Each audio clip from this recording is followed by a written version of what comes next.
এই সংবাদটি নিবেদন করছে Exide care, Shri Narayani sales, Kadamtala, Jalpaiguri.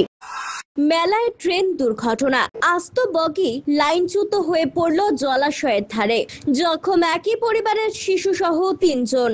সোমবার অনেক রাতে হুলস্থুল কাণ্ড জলপাইগুড়ি রাজবাড়িতে। বৈকুণ্ঠপুর রাজবাড়ি মেলায় ট্রেন দুর্ঘটনা ঘটল। পরে এক স্বেচ্ছাসেবী সংস্থার মেডিকেল ক্যাম্পে প্রাথমিক চিকিৎসা শেষে আহতদের নিয়ে যান স্থানীয় এক নার্সিং হোমে। সংস্থার সদস্যরা জানান, আহত 3 জন এই মুহূর্তে বিপদমুক্ত।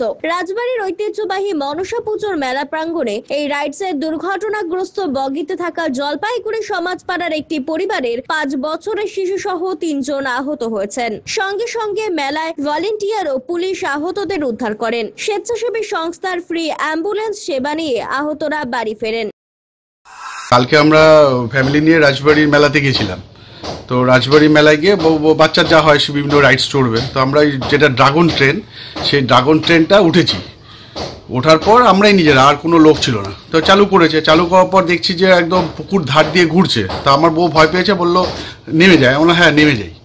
আমরা ওকে বলছি ভাই স্লো থামা, আমরা নেমে যাব। ও করলো কি, নিমিষে স্পিড আরও বাড়িয়ে দিল। যেই বাড়িয়ে দিল, আমরা 2 রাউন্ডের পর 3rd রাউন্ডে পুরো ছিটকে 3 জনে ওইটা ভেঙে পড়ে গেছি।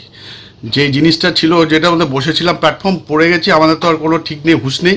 লোকজন টেনে বের করেছে। বাচ্চা তো অঝরে কাঁদছে, মুখ দিয়ে রক্ত পড়ছে, পা দিয়ে রক্ত পড়ছে। আমাদেরও একই অবস্থা। তারপরে গ্রিন ভ্যালি জলপাইগুড়ি ওদের ওখানে গিয়ে প্রাইমারি ট্রিটমেন্টটা করেছে। করার পর তারপরে পুলিশ টুলিশ এসছে, মেলা কমিটি আমাদের তারপরে টাচ নার্সিংহোমে নিয়ে গিয়ে আমাদের ইমার্জেন্সিতে ইঞ্জেকশন ফেকশন ট্রিটমেন্ট করেছে। এখন ওই রাত আনুমানিক 11টার দিকে জলপাইগুড়ি রাজবাড়িতে মেলা হচ্ছে। সেই মেলায় যে খেলনা ট্রেন আছে, সেই খেলনা ট্রেন থেকে একটা বগি পাল্টে গিয়ে পড়ে যায় জলাশয়ের ধারে। এবং সেখানে একটা দম্পতি ছিল, যাদের একটা ছোট্ট বাচ্চা এবং স্বামী স্ত্রী 3জনই ইনজুরি হয়। সাথে সাথে পুলিশ এবং ভলেন্টিয়াররা আমাদের ক্যাম্পে নিয়ে এসে আমরা ফার্স্ট এড দিয়ে তাদেরকে দেখলাম যে বিপদমুক্ত, তখন ছেড়ে দিই এবং আমাদের অ্যাম্বুলেন্সে তাদেরকে বাড়ি পৌঁছে দেওয়া হয়।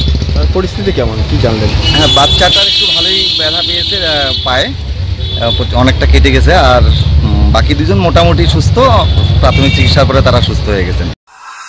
হচ্ছে একটা দুর্ঘটনা ঘটে গেছিলো, সামান্য, খুব একটা হয়নি। আমাদের সমাজপাড়ারই ওনার বাচ্চাটা ছিল, স্পিডে ছিল একটু, এটা একটু নাট মনে হয় খুলে গেছে ভুলবশত তারপরে হচ্ছে নাগরদোলনা এবং আমরা রাজবাড়ির থেকে ওনাকে তাচে ডাক্তার সুমন্ত মুখার্জি ব্যবস্থা করে সব ডাক্তারকে দেখানো হয়েছে, সার্জেন থেকে আরম্ভ করে সমস্ত ডাক্তার। এমন সেরকম কোনো কিছু ইনজুরি হয়নি। সমস্ত চিকিৎসা খরচা আমাদের নাগরদোলনা পার্টির যে মালিক আছেন ভাস্করদা, তাদেরকে দিয়ে দিয়েছেন এবং এখন বর্তমান তারা সুস্থ আছেন। এই সচেতন করার না পারে, হ্যাঁ, এখন হচ্ছে যেটা পড়ে গেছে সেটাকে আমরা বন্ধ করে দিচ্ছি। বাকিগুলো আজকে ইঞ্জিনিয়ার এসে দেখে পরীক্ষা করার পরেই চালু হবে। অমিত বণিকের প্রতিবেদন, সিসিএন, তরাইটুয়া সংবাদ। Exide care, Shri Narayani sales নিয়ে এলো শহরবাসীর জন্য দারুণ সুখবর। এখানে পুরনো ব্যাটারি এক্সচেঞ্জ ও নতুন ব্যাটারি ক্রয়ের উপর ইএমআই এর সুবিধা রয়েছে। ইনস্টলেশন সম্পূর্ণ ফ্রি। এখানে অভিজ্ঞ টেকনিশিয়ান দ্বারা হুইল ব্যালেন্সিং করা হয়। তাই আজই আসুন এক্সাইড কেয়ার, শ্রী নারায়ণী সেলসে। আমাদের ঠিকানা Kadamtala, opposite municipal market, bus stand, Jalpaiguri. যোগাযোগ করুন 7583976205 অথবা 8001106945 এই নম্বরে।